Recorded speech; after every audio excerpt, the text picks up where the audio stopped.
salam. Ya. Ya, absen dulu. Ya. Ya. Assalamualaikum nyo Bapak Wali Kota Gudanyo. Jika tat budo wangi sedara nyo kagu pegat penghijauan mangrove di Langsa Sino tempat wisata dan hutan kota kagu pegan di sino. Kotanya himbau para wisata tolong datang ke Langsa, hebat han bago di hutan mangrove banyak kera-kera.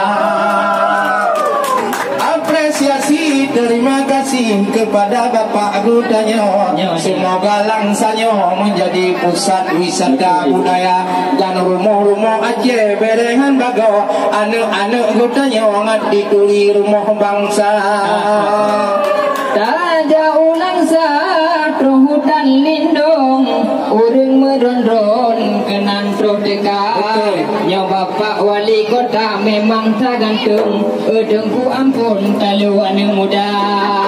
Banyak pembangunan kan katakan wahai orakan sebelum pantauan di Kota Langsa. Ada di FB, ada di Instagram, semua pemberitaan sampai ke bandar. Semoga masyarakat menjaga kebersihan kota tersayangnya tempat wisata.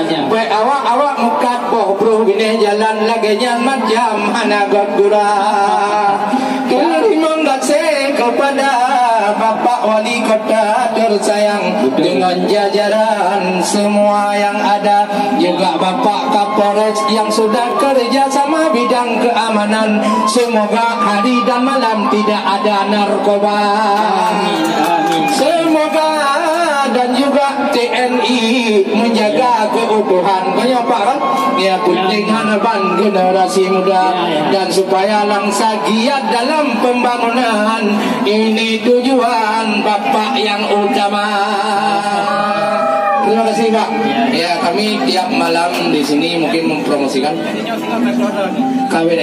Iya kalian bawa mana Aceh kader. Makanya baru di mana Pak? Lanjut. Iya. Ya. Jadi baik tokoh mana agama, guna ikut mana agama. Terima kasih Pak sudah berkunjung ke Stan Wali Nanggro dan kami sampai habis acara ini masih ada di sini memamerkan berbagai macam alat-alat perang khasanah bangsa. Dan kadang orang ada curiga apa pekerjaan Wali Nanggro. Di situ ada tertulis ya, tugas lembaga Wali Nanggro untuk khasanah Aceh kita bangkitkan kembali. Boleh dibaca-baca. Terima kasih kepada seluruh masyarakat yang sudah mendukung acara Festival Rentak Melayu Raya. Mudah-mudahan terima kasih. Ya.